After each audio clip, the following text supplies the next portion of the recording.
Okay, today we're going to be discussing Chapter 3, which is your directional terms, anatomical planes, regions, and quadrants. So this is how we describe a body part or a location. So first that you need to know is the anatomical position. It may not be directly what the patient's position is in, but when you're talking about any type of the planes, regions, or quadrants, you're going to imagine this patient in the anatomical position. So there are four things that tell you that this patient's in the anatomical position. One is standing erect, they're standing straight up. Facing forward means the body and their face is facing forward. Arms at the sides and palms are facing forward. So these four things you're going to need to know on your quiz. So make sure you have that down. These are directional terms which you have in your textbook, and I'll let you go through all of these, but I just want to give you an idea that certain terms will give us a direction or a point of origin. These again are other directional terms that you do need to know in your Chapter 3, and we'll go over those later. Directional planes, I want to explain a little bit. I have three illustrations here on the very bottom of your page. And it's showing 14, 15, and 16. So when I refer to it, those are the ones that I'm referring to. So the very first one, transverse plane. Transverse plane means that I'm taking the top away from the bottom. So number 16, where you see an imaginary plane or a piece of glass going through the body there, that is a transverse plane. So if I ask you to do a transverse CT scan, taking pictures in that way, they would start at the very top of the head and then go on down the face, etc., to the midsection, to the end of the body. That way you know that that is a transverse plane or imaginal plane. The next one is frontal plane or coronal plane. This plane takes the front away from the back.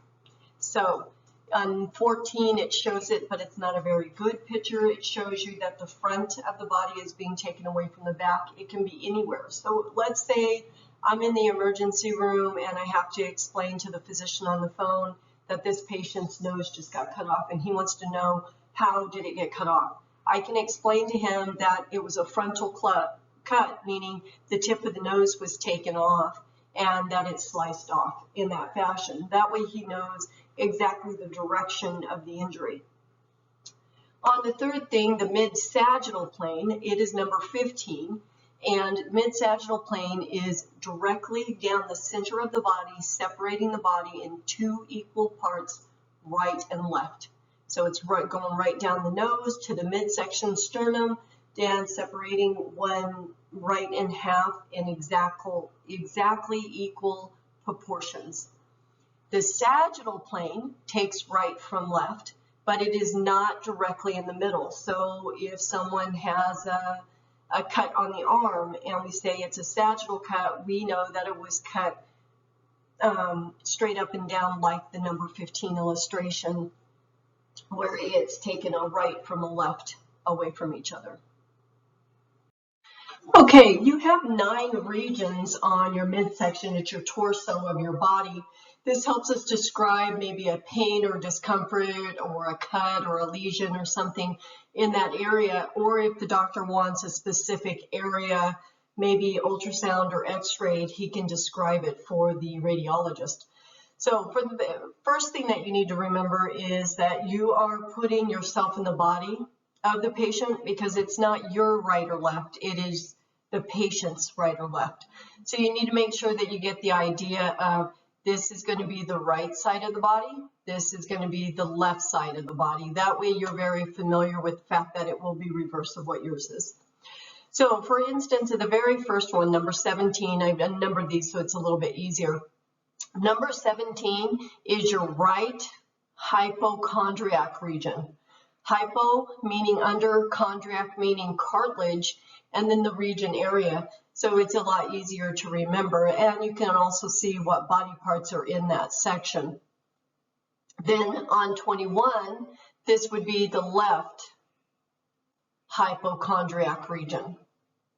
Then if you look at the section right here, on each side, this is where your love handles are on each side. That is your lumbar region of your back, but it's also your lumbar region for your right and left. So right here, this would be 18, will be right lumbar region. And then 23 over here, this one, will be left lumbar region. Then at the bottom down here, this section on each side, as I'm marking red, these here, it's that iliac crest. That's where your hip bone is, and where your groin is, where that pretty V you want. That is your iliac region. So 19 would be the right iliac region, and 24 will be the left iliac region. Then if you go in the middle here, in the middle section, your stomach is right here. So epi means above, gastric is stomach. So that means this section right here is going to be your epigastric region.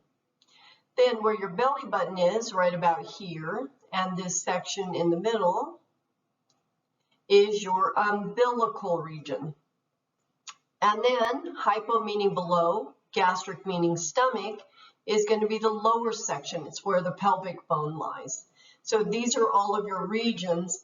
The biggest problem, I think, and this will be on an exam later down the line, is the fact of remembering that it's the patient's right or left, not yours.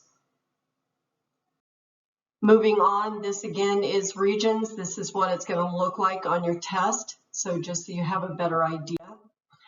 Then we go to your quadrants. Quadrants are pretty easy to remember because it's just putting across in the middle of your stomach. This here is your belly button right in the center, and then you just have these big marks. The difference between a region and a quadrant is the size and maybe the location of that organ. So quadrants are larger, regions are smaller. So same thing applies here. You need to remember that this is the patient's right and this is the patient's left. Then we'll just go down the line. So if this is right and this is upper, then this one would be the right upper quadrant right here. If this is right and lower, then this one will be the right lower quadrant. Then again over here, right upper quadrant is definitely going to be at the top, and left lower quadrant is definitely going to be on the bottom. So these are fairly easy to remember and not too difficult for any of the exams or anything that you're working on. These are the abbreviations that you need to have. I know that on your assignments I have placed the page number for the abbreviations. Make sure you're creating flashcards for these. Okay, thank you.